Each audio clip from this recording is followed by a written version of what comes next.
Donald Trump walked out of a live NBC interview, sparking immediate accusations and intense press coverage. This sudden departure led to widespread speculation regarding his motives and the fallout from the televised event. The 79-year-old president cut the talk short, attacking networks like NBC as crooked. This aggressive rhetoric targeted major media outlets during the live broadcast. The White House has fought with reporters like this many times before. This tension is nothing new for the press. Donald Trump and journalists have a long history of direct, bitter fights and personal insults directed at reporters. Trump targeted NBC's Kaitlan on June 3, repeating a familiar tactic of criticizing journalists. During the interview, Trump addressed tensions with Iran and a White House proposal known as the anti-weaponization fund. Democrats and some Republicans are fighting this fund, arguing it might actually pay people involved in the January 6th Capitol riot. This growing bipartisan opposition stems from fears regarding the potential distribution of resources to those participants. Tensions are spiking ahead of the midterm elections, as debates over election integrity become increasingly aggressive and polarized. This growing friction is fueled by intense partisan rhetoric and deep-seated distrust in the voting process.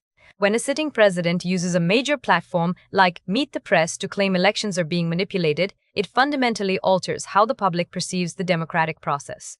This tension stems from whether we can actually trust the institutions that distribute our news and data.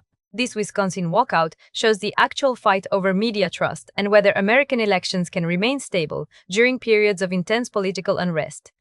During an NBC Meet the Press taping with Kristen Welker on June 5, 2006, things went sideways. The high-tension session ended abruptly when Trump walked out, cutting the interview short. Trump skipped the formal press room for a Wisconsin barn, meeting local farmers at a small event. This move replaced a traditional media setting with a more personal, grassroots-focused gathering. The mood turned tense once Welker brought up his repeated claims about election fraud. This confrontation ultimately led to the abrupt conclusion of the segment.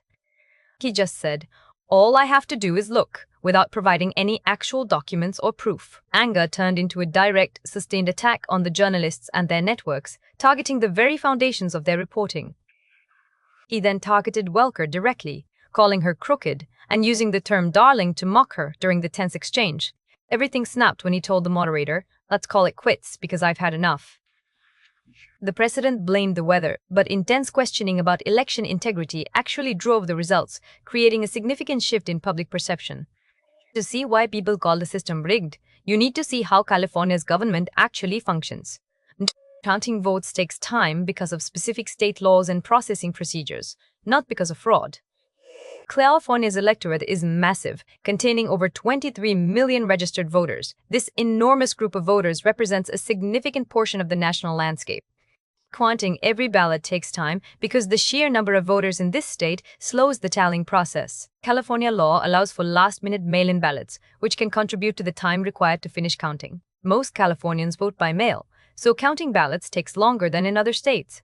This widespread use of mail-in voting necessitates a more extensive verification process, which ultimately means counting ballots takes longer than in other states.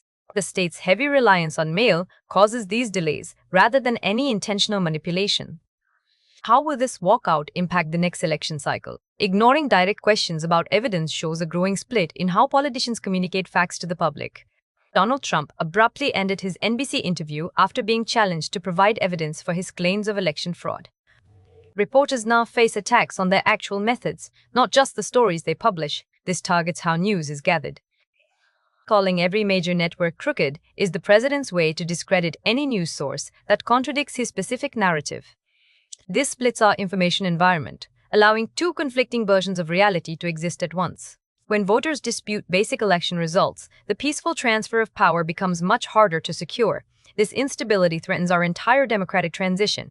Targeting female journalists like Welker and Collins with personal insults follows a predictable, divisive pattern of harassment. This specific diversionary tactic distracts from the lack of evidence by aggressively attacking the interviewer's credibility instead of answering the actual question posed.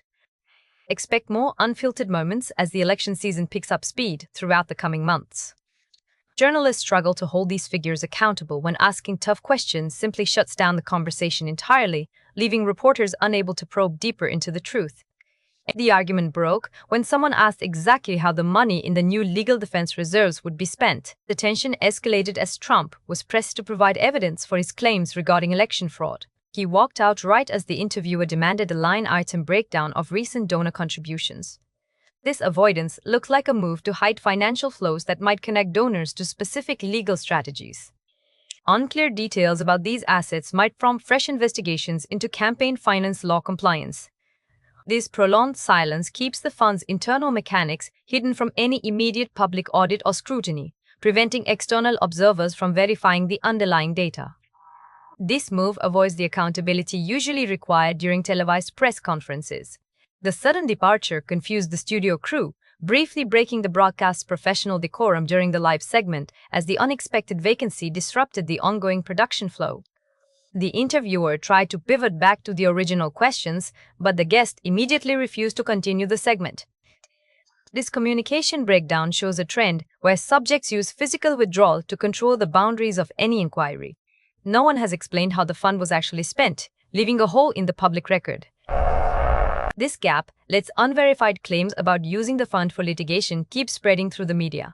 They used the walkout to end the questioning before any damaging financial details could be aired on the record.